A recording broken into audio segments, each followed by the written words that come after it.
लोहा कंधार मतदारसंघातील राष्ट्रवादी काँग्रेस, भारतीय जनता पार्टी, शिवसेना, रिपाई, महायुतीच्या सर्व घटक पक्षाचे उमेदवार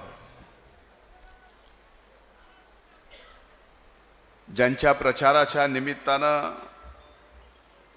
आज माळाकोळी येथे ही जाहीर सभा आयोजित केली आहे।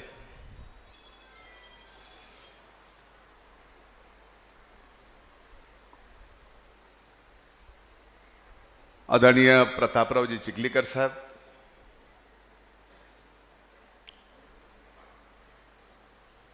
मी ज्यांना माझ्या आणि चिखलीकर साहेबांच्या मध्ये बसवत होतो यासाठी की ते देशाच्या सार्वभौम सभागृहातल्या वरिष्ठ सभागृहाचे सदस्य आहेत।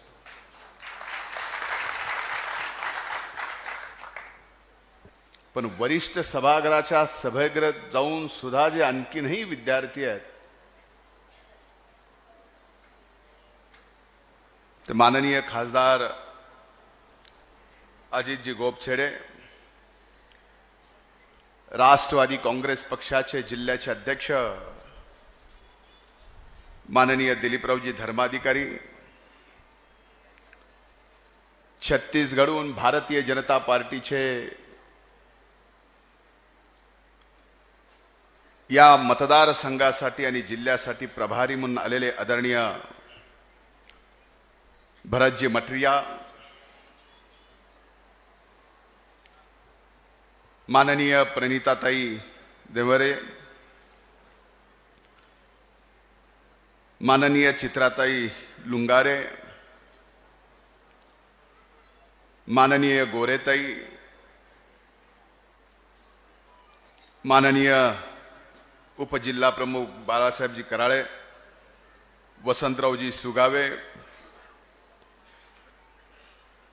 माननीय बाबूरावजी केंद्रे, प्रवीणजी चिखलीकर, स्वप्नीलजी लुंगारे, मोतीरामजी मोरे, संभाजीरावजी पुयड, बालाजीराव मारतळेकर, किसनरावजी इफडे, देवीदास महाराज गित्ते, चंद्रमुनी मस्के, मनोहरजी भोसीकर, सखाराम तात्या तिडके, बालाजी राठोड, रोहित पाटील, आनंदराव पाटील शिंदे, इथं उपस्थित व्यासपीठावर असणारे महायुतीचे सर्व सन्माननीय नेते, आजच्या या सभेला प्रतापरावजी चिखलीकर साहेबांना आशीर्वाद द्यायला इथं उपस्थित असलेल्या माझ्या मोठ्या संख्येने असलेल्या माता भगिनी, वडीलधारी मंडळी आणि मोठ्या उत्साहात असणाऱ्या माझ्या तरुण भावांनो आणि पत्रकार मित्रांनो,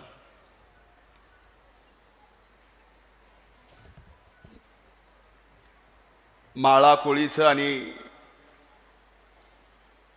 मुंडे कुटुंबाचं काय नातं आहे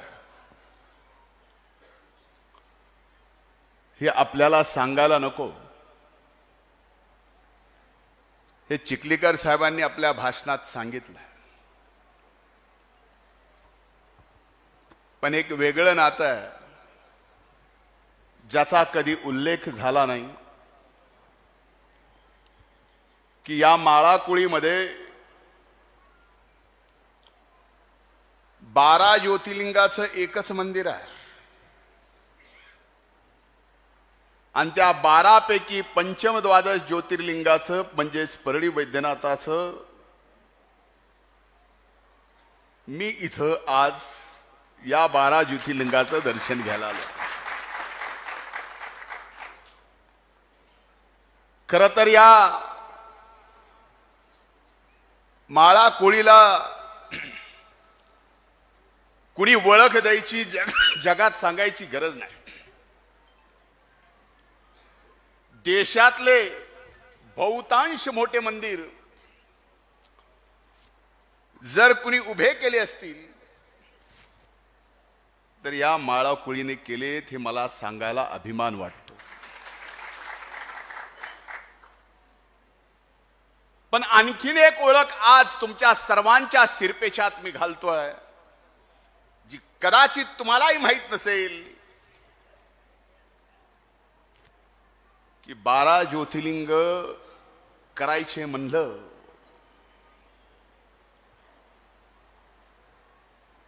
तर साधी सोपी गोष्ट नाही.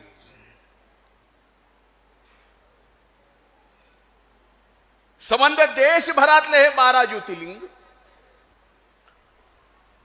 एकाच गावात आणून बसवणं, हे देशात असं कुठंही मंदिर नाही. ही एक आगळी वेगळीची ओळख.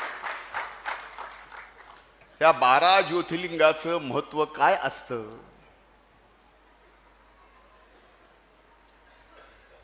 ते मला माहिती आहे.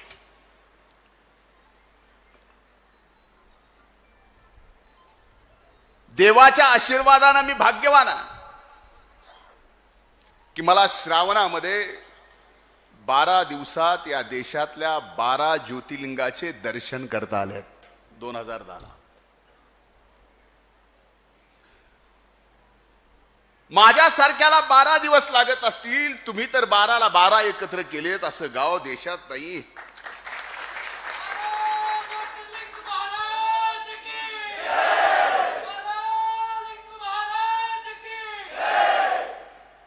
म्हणून आज तुम्ही माझ्याकडनं अपेक्षा केली,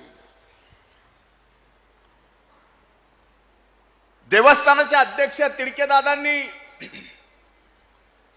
माझ्या जवळ येऊन सांगितलं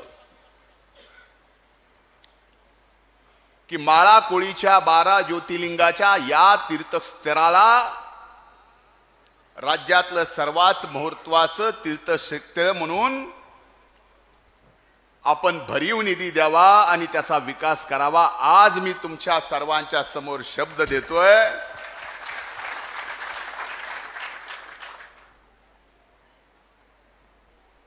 की या 12 ज्योतिर्लिंग तीर्थक्षेत्राच्या विकासाची जबाबदारी आणि राज्यात ज्योतिर्लिंगाचा दर्जा देण्याची जबाबदारी मीही घेतो आणि आमदार म्हणून तुमचे प्रतापराव चिखलीकर पाटील साहेब घेतो.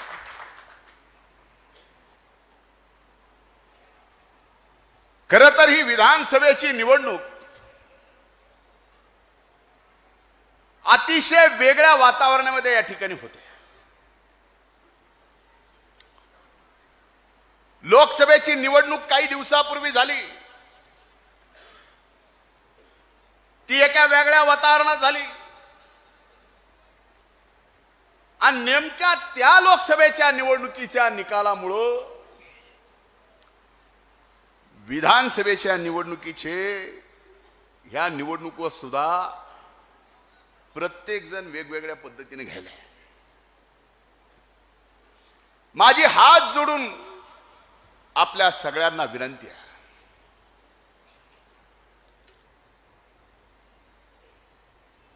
की विधिमंडळातला पहिला प्रवास प्रताप पाटील चिखलीकरांचा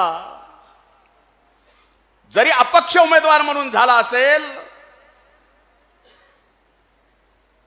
आमदार अपक्ष झाले असतील, त्या 2004ला सुद्धा प्रतापराव पाटील चिखलीकर साहेबांना स्वर्गीय मुंडे साहेबांचा आशीर्वाद होता.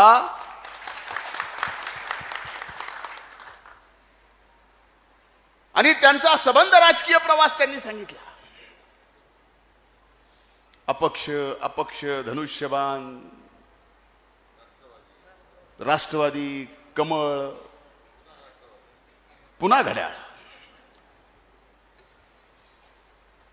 तो 2004ची ती विधानसभेची निवडणूक, ज्या निवडणुकीत स्वर्गीय मुंडे साहेबांनी आपल्याला आशीर्वाद दिला,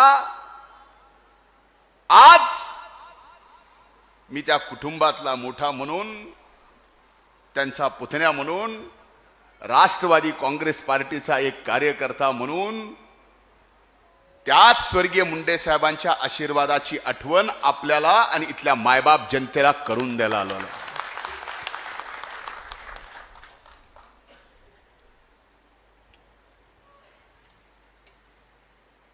आपण पाहिलं की लोकसभेच्या निवडणुकीत नांदेडमध्ये प्रतापराव पाटील चिखलीकर साहेबांचा पराभव झाला.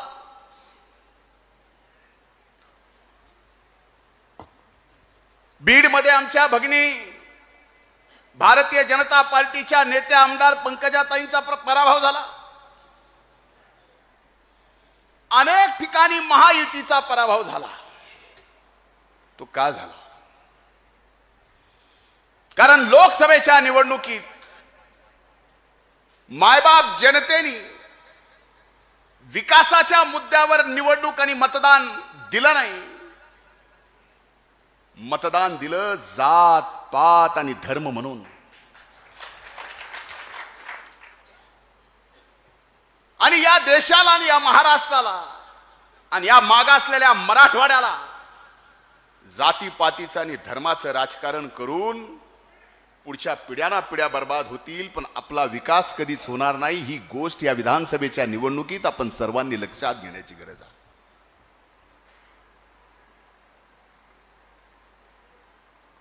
एकीकडे संबंध महाराष्ट्रात महायुती लढते आहे. एक रूप एक जीव होऊन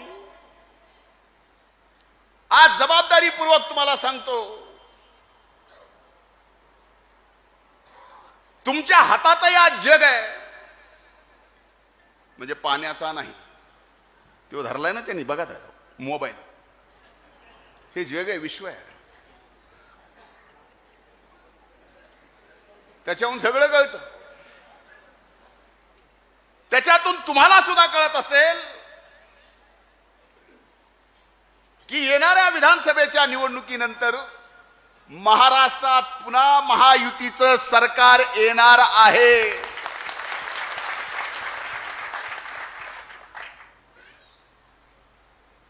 कुणाच्या मनात जर शंका असेल तर कृपा करून ती शंका काढा. एकीकडे चिखलीकर साहेबांसारखं नेतृत्व जे महायुतीचे उमेदवार आहेत, त्यांनी जात पात धर्म कधी बघितला नाही. मी समाजकारणात आहे, राजकारणात आहे. पंकजाताई समाजकारणात राजकारणात आहेत. आम्हाला कधी स्वर्गीय मुंडे साहेबांनी आणि माझे वडील स्वर्गीय अण्णांनी कधी जातीपातीचं धर्माचं राजकारण शिकवलं नाही. अरे आपली जात काय तर सेवा, आपला धर्म काय तर सेवा. या मायबाप जनतेची सेवा करणं हेच आपला धर्म आहे, हीच आपली जात.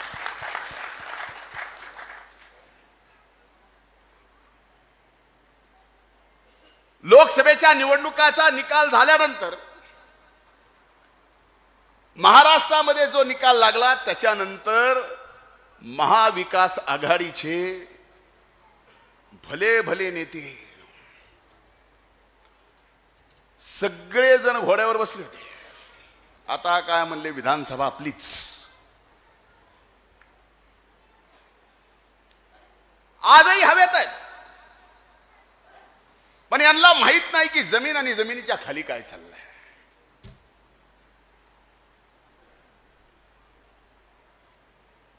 पण महायुतीच्या सरकारने ज्यावेळेस शेवटचा अर्थसंकल्प महाराष्ट्रातल्या 12.5 कोटी जनतेला या ठिकाणी दिला, त्या अर्थसंकल्पामध्ये सर्वात मोठी घोषणा कुणासाठी होती तर ती आमच्या लाडक्या बहिणीसाठी महिन्याला 1500 रुपये देण्याची. मला तो अर्थसंकल्पाचा दिवस आठवतोय.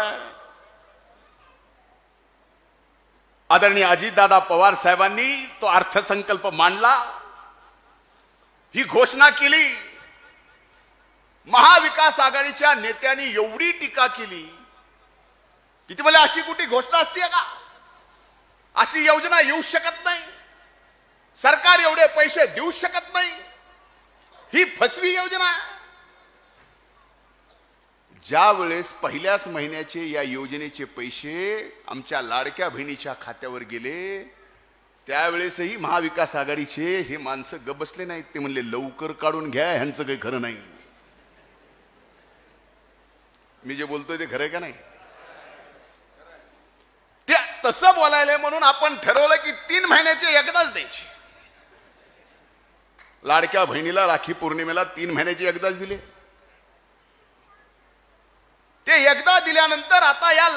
बहीण योजनेवर विरोधकांना टीकाच करता येईना, त्या योजनेचं स्वागतही करता येईना आणि त्यांच्या लक्षात आलं आता लाडक्या बहिणीमुळं आपल्याच्या येणाऱ्या विधानसभेच्या निवडणुकीत काही खरं नाही.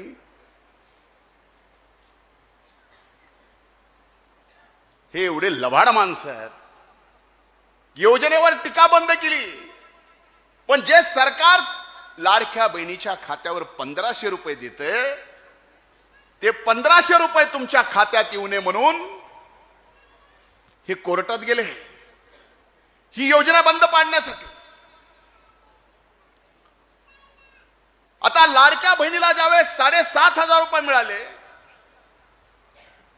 टीका करता येईना, कोर्टात गेले, कोर्टात नाही काय होईना, मग आता महायुती सरकारवर टीका काय करायची म्हणले लाडक्या बहिणीचं झालं, महायुतीने आता लाडक्या भावाचं बोलावं.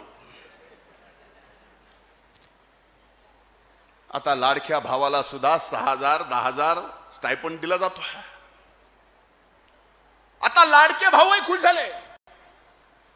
आता लाडक्या भावाच्या योजनेवर टीका करता येईना, मग आमच्यावर टीका करायला लागले. म्हणजे आता लाडकी बहीण झाली, लाडका भाऊ झाला, लाडक्या शेतकऱ्याचं काय?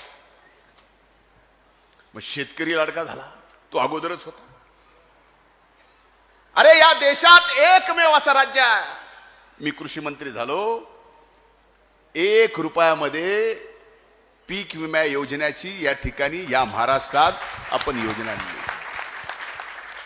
मी साधा सरळ हिशोब शेतकऱ्यांना विचारतो. सोयाबीनचा प्रीमियम भरायचा आपल्या खिशातून, 1 रुपयाची योजना यायच्या अगोदर आपल्याला किती पैसे भरावे लागायचे? 1250.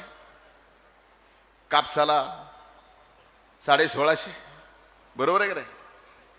आता 2 वर्ष झालं हे 1250 तुम्हाला भरावं लागत नाहीत, हे 1650 तुम्हाला भरावं लागत नाहीत. मग तुमच्या खिशातले हे वाचले का वाचले नाहीत? वाचले ना. आणि पुन्हा रुपयात. आणि जे मिळेल ते जंगली रम्मीपेक्षा जास्त आहे. खरं आहे का नाही? बघा एवढे जण हसलेत, याचा अर्थ हे सगळे जंगली रम्मी खेळतात. एवढे हसणार नाही, तर जंगली रम्मी म्हणल्यावर तुम्हाला कळालंच नसतं ही जंगली रम्मी काय. पण प्रत्येकाच्या मोबाईलमध्ये हाय. 1 रुपयात पीक विमा योजना आणली. मागच्या वर्षी कापसाला आणि सोयाबीनला भाव मिळाला नाही. महायुती सरकारने जाणीव ठेवली, शेतकऱ्याचं नुकसान झालं. हेक्टरी 5000 रुपये कापूस आणि सोयाबीनला अनुदान द्यायचं आणि 2 हेक्टर पर्यंत 5000 कोटी रुपये या ठिकाणी कापूस आणि सोयाबीनच्या भावांतर योजना आणली.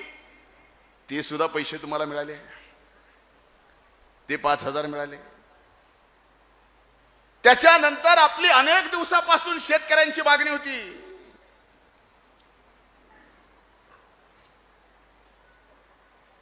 म्हणले आम्हाला लाईट मोफत पाहिजे.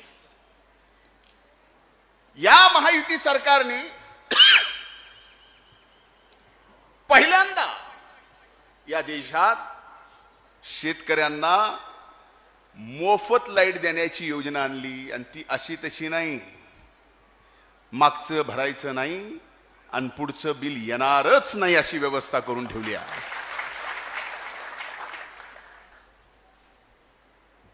आता जेवढ्यांनी टाळ्या वाजवल्या त्यांचं अधिकृत कनेक्शन असेल असं मी समजतो. ज्यांनी नाही वाजवल्या त्याचं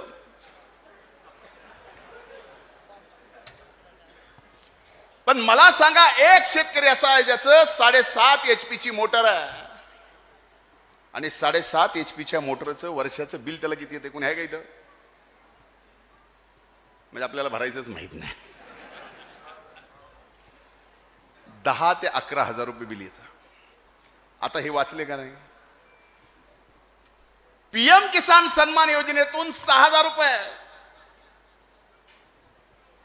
मी कृषी मंत्री झाल्यानंतर त्या पीएम किसान सन्मान योजनेला आपण त्यातून प्रेरणा घेऊन राज्यानं नमो किसान सन्मान योजना चालू केली. ते 6,000 12,000 बरोबर आहे. ते येतात का नाही? आता त्याच्यानंतर मोदी साहेबांनी दादांनी सांगितलं आता 15,000 रुपये वरचे आणि खालचे. आता हा शेतकरी लाडका झाला. आता शेतकऱ्यावर काय बोलता येणार. आता राहिलं काय. या महाराष्ट्रात महायुती सरकार या देशातलं असं पहिलं की 12.5 कोटी पैकी जवळजवळ 8 ते 9 कोटी मायबाप जनतेच्या खात्यात डायरेक्ट योजना या ठिकाणी देतंय का नाही. आणि आज तुम्हाला सगळ्यांना दिलंय आणि देऊन आज आम्ही या ठिकाणी महायुतीचे उमेदवार प्रतापराव चिखलीकर साहेबांना या ठिकाणी मत मागायला आलो. बरोबर आहे. दिलंय उगाच नाही. ताई ती कर्नाटकामधली योजना भाजपने केली नव्हती. ती योजना काँग्रेसने कर्नाटकच्या निवडणुकीमध्ये महालक्ष्मी योजना महिन्याला 3,000 रुपये देणार हे त्यांच्या घोषणापत्रामध्ये होतं. त्याचीच कॉपी पेस्ट केली आणि आता महाराष्ट्रात तीच योजना आणली. मी म्हणलं आला खरंच जर कर्नाटकामध्ये अशी योजना घोषणा केल्यानंतर तिथं जर काँग्रेसचं राज्य आलं असेल तर तिथं कुठेतरी लाडक्या बहिणीला पैसे मिळत असतील. विचारलं. ती म्हणली ती फक्त घोषणा होती. रुपया कर्नाटक मधल्या आमच्या लाडक्या बहिणीला महालक्ष्मीतले मिळाले नाहीत. तेवढ्यावर थांबले नाहीत. आपल्याला लागून तेलंगणाची निवडणूक झाली. माहिती घ्या आपल्यापैकी जाणारे येणारे असतील. त्या निवडणुकीत सुद्धा हीच महालक्ष्मी योजना हेच 3,000 रुपये तीच घोषणा सरकारमध्ये आले. लाडक्या बहिणीला विसरून गेले. 1 रुपया तिथं नाही. हिमाचल प्रदेशमध्ये हीच योजना नाव हेच 3,000 रुपये हेच सरकारमध्ये आले. पण लाडक्या बहिणीला विसरले. आणि जे टीका करत होते की लाडक्या बहिणीला आम्ही 1,500 देतोय कोर्टात गेले ते मिळू नये म्हणून आणि आता जाहीरनाम्यात थोबाड घेऊन सांगतात की आम्ही आता महालक्ष्मीतून 3,000 देणार. तर मी विश्वास ठेवणार आहे. काय लबाड माणसं आहेत. आज मी आपल्याला हेच विश्वास द्यायला आलो की लाडक्या बहिणीच्या माध्यमातून 1,500 आज आणि आता तर 2100 जाहीर केलेत. तुम्ही चिखलीकर साहेबांना आमदार करा. आपल्या खात्यावर 2100 रुपये येतील. आणि शेतकऱ्यांना सुद्धा सांगितलंय की भावानो आत्ता इतकं एवढं दिलंय जे खात्यात आलंय आणि पूर्वीचं जे कर्ज आहे ते महायुतीचं सरकार आल्यानंतर 3 लाखाची कर्जमाफी हे सरकार करणार. आता एवढं दिलेल्या माणसाचा अनुभव खरा का उगच कागदावर लिहून आता मत मागायला तुमच्याकडे आले त्यांचा अनुभव खरा याचा विचार करा. ही निवडणूक त्याच्यासाठी महत्वाची आहे. ही निवडणूक तुमच्यासाठी महत्वाची आहे. ही निवडणूक तुमच्या घरातल्या एकूण आर्थिक स्थितीला सरकारची काय मदत होतीये महायुतीनं काय दिलं याच्यासाठी महत्वाची आहे. आणि पुन्हा सांगतो ही लोहा खंडारची निवडणूक माझ्यासाठी का महत्वाची आहे. हात जोडून पाया पडून आपल्याला सगळ्याला सांगतोय जात पात धर्म या निवडणुकीमध्ये तुम्ही आणू नका. तुम्हाला वाटतंय की महायुतीचं सरकार यावं वाटतंय का नाही. बघ तुम्हाला एवढं तर वाटतंय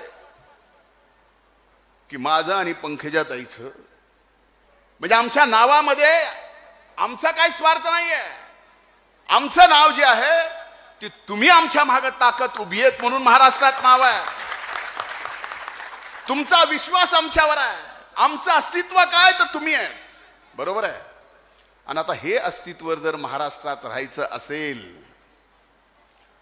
तर मत इकडे तिकडे अपक्षाला टाकून आपला महायुतीचा आमदार पाडून महाविकास आघाडीचा आमदार जर निवडून आला तर आम्ही जे तुमचं अस्तित्व आहोत, आम्ही जे तुमचा विश्वास आहोत, तुम्ही जे आमची ताकद आहात त्याचं महाविकास आघाडी सरकारमध्ये हाय काय सांगा. महायुतीचं सरकार आलं नाही. मी आमदार, ताई विधान परिषदे आमदार, तुमचं कसं सांगा. म्हणून काही जण इथं मला कळालं अपक्ष उमेदवार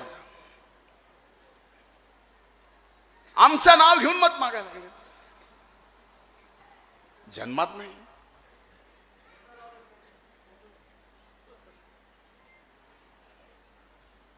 मी आज म्हणून या ठिकाणी आलोय. आपलं एक एक महत्वाचं आहे आणि ते मत याच्यासाठी महत्वाचं आहे की पुन्हा महायुतीचं सरकार आपल्याला आणायचं आहे. अरे तुम्ही आम्ही सर्वजण सुरक्षित आहोत आणि पुढे राहणार असू तर महायुतीचं सरकारच यावं लागेल. आपली मतं इकडं तिकडं घालून जमणार आहे का? जमणार आहे? माझ्या विरोधात आले होते तुतारीचे नेते. तुम्ही ऐकलं असेल.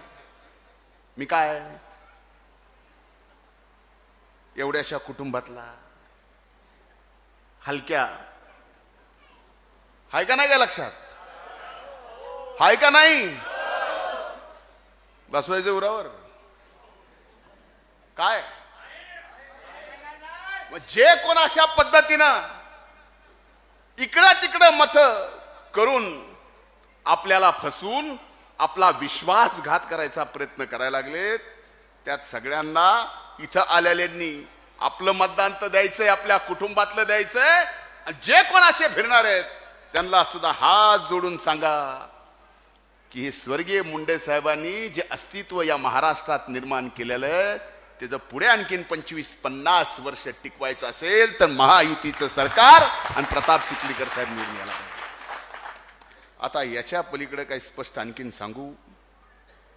आता जे कोण असतील त्यांचे काय चिन्ह असतील मला देणं घेणं नाही, पण त्यांना सांगा आणि त्यांनी थोडीशी जनाची नाही मनाची थोडी ठेवा.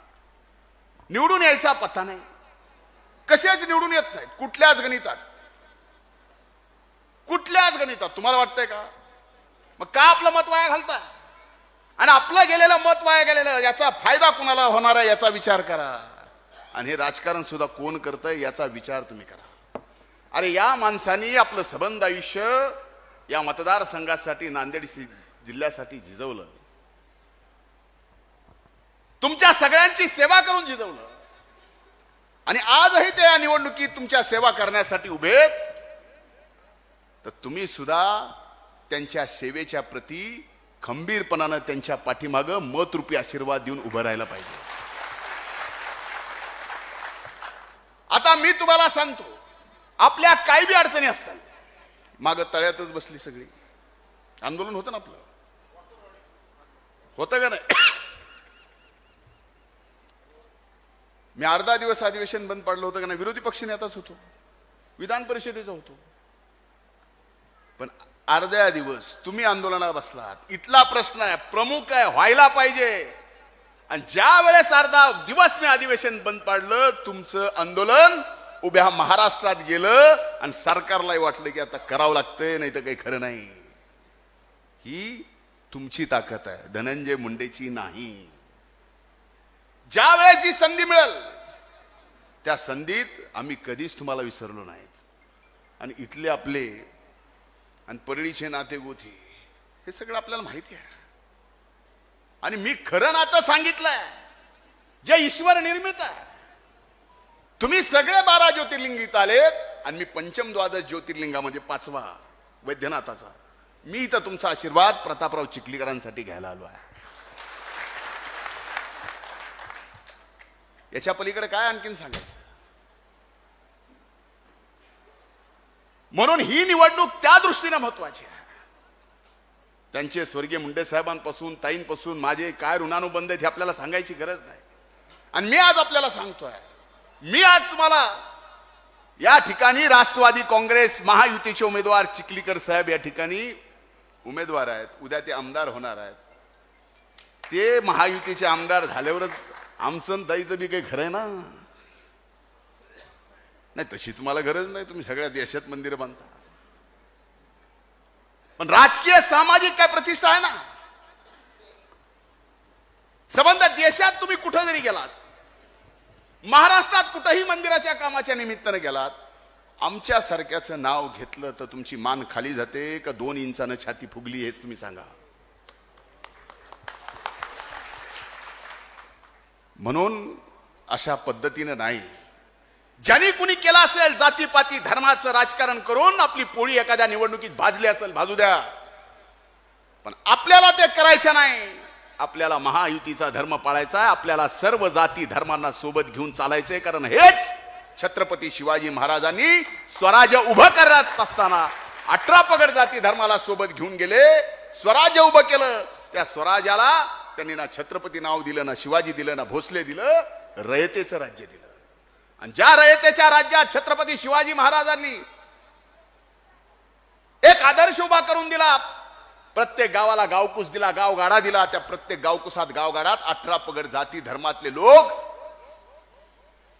काही महिन्यापर्यंत आपल्या प्रत्येकाच्या सुखादुःखात होते, प्रत्येकाच्या आनंदात होते, प्रत्येकाच्या अडीनडीला होते. आज तो सामाजिक सलोखा, तो छत्रपती शिवाजी महाराजांचा आदर्श पुन्हा महायुतीचं सरकार आणि प्रतापराव चिखलीकर साहेबांना इथलं आमदार म्हणून निवडून आणून आपल्याला निर्माण करायचं आहे हे सांगण्यासाठी आलो आहे. म्हणून येत्या 20 तारखेला 2 नंबरला असं गेलं की असं असतं. याचा अर्थ काय? 2 नंबरला प्रताप चिखलीकर साहेबांचं नाव आहे, चिन्ह आहे घड्याळ. हात जोडून कळकळीची विनंती आहे. आज अनेक जण म्हणले की चहाला या वगैरे वगैरे. मी म्हणलं हात जोडून विनंती, पुढे मला आणखीन सभा आहे, मी बी तिकडे उभा आहे. आणि तुम्हाला माहिती माझं कसं चाललंय. महाराष्ट्रात 228 मतदारसंघाची चर्चा फक्त परळीची. चलो द्या, काय भरक पडत आहे.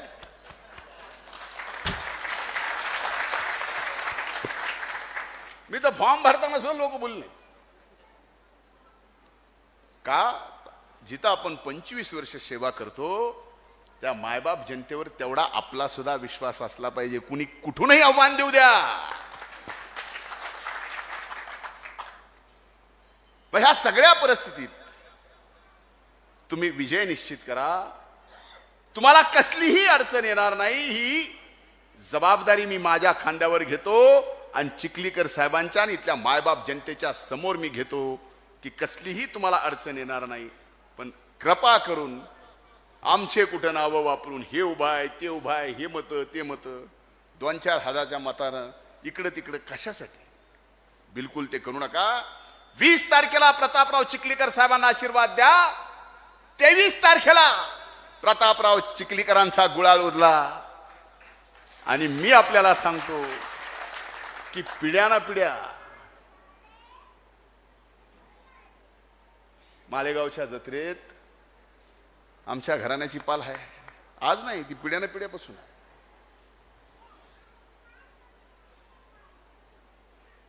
अण्णा गेल्यानंतर माझं येणं जमत नाही, कारण सगळं आता माझ्या एकट्यावरच असल्यामुळे. पण इथून पुढे आज नियमाने सांगतो, मी सगळ्याला शब्द दिलाय की ज्या वेळेस मालेगावच्या यात्रेला मी या वर्षीपासून येईल त्यावेळेस ज्यांनी ज्यांनी मला चहाला बोलिलंय प्रत्येकाच्या घरी इथं माळाकोळीत आपल्याकडे येईल. अपेक्षा एवढीच आहे. या ज्योतिर्लिंगाला 12 ज्योतिर्लिंग तुम्ही एकत्र केले. देशात एकमेव मंदिर आहे, माझा अभ्यास आहे म्हणून मी सांगतो. त्या मंदिराला साक्षी ठेवून आपण सगळ्यांनी प्रतापराव चिखलीकर साहेबांच्या पाठीमागं आपले आशीर्वाद उभे करा, त्यांना विजयी करा. खूप खूप धन्यवाद. जय हिंद, जय महाराष्ट्र.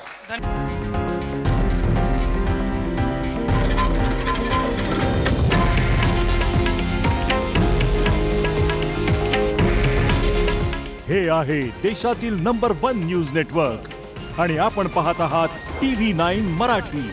काळजी तुमची, हित महाराष्ट्राचं.